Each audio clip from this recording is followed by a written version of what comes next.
Loneliness, often viewed negatively, can actually teach us a lot if we accept and understand it. Arthur Schopenhauer, a philosopher, believed that true freedom is found in solitude. He said, "A man can be himself only so long as he is alone, and if he does not love solitude, he will not love freedom, for it is only when he is alone that he is really free." This idea suggests that embracing loneliness can unlock real freedom. Imagine a young woman who moved to a new city, leaving behind everything familiar, including her friends. At first, she felt suffocated by loneliness and longed for companionship. But over time, she began to embrace her solitude. She dove into books, nature, and self-reflection, discovering she could enjoy her own company and feel complete without depending on others. This shift from loneliness to solitude isn't about ignoring the need for connection. It's about learning to appreciate your own company. Solitude gives you a chance to observe your thoughts and feelings, offering insights into who you are. The deeper you go into yourself, the more you realize that solitude isn't the same as being isolated. It's a state where you appreciate your own value and completeness. Jean-Paul Sartre, a famous thinker, said, "If you're lonely when you're alone, you're in bad company." This suggests that loneliness can be an opportunity to discover your own worth. In solitude, you can develop self-love and acceptance, setting the stage for deeper connections with others when the time comes. It's about finding a balance between enjoying your own presence and connecting with the world around you. The balance between our human and being aspects is key in managing loneliness. Philosopher Immanuel Kant once marveled at the starry heavens above me and the moral law within me. This reflects the dual nature of our existence. The starry heavens symbolize our external experiences and physical world, while the moral law within represents our inner essence. Psychologically, our human aspect involves our physical, emotional, and mental characteristics.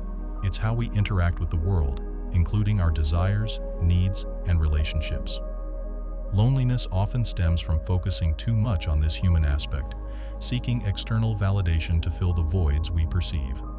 However, this human part of us, constantly changing and influenced by the outside world, can't provide lasting fulfillment. In contrast, our being aspect is our core self, unaffected by life's fluctuations. This part of us stays constant and whole, no matter what happens externally.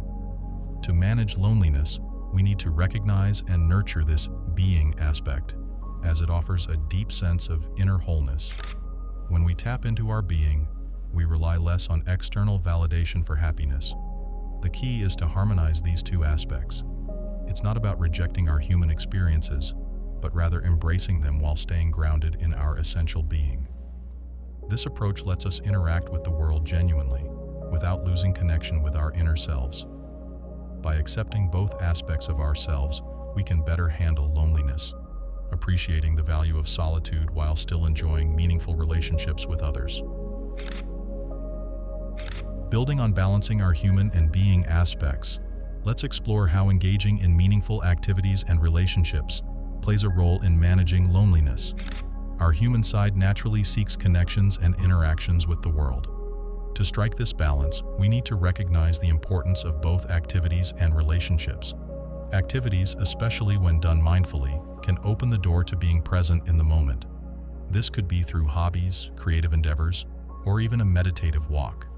Such activities help us focus fully on the present, allowing feelings of loneliness to fade as we connect deeply with ourselves and our surroundings.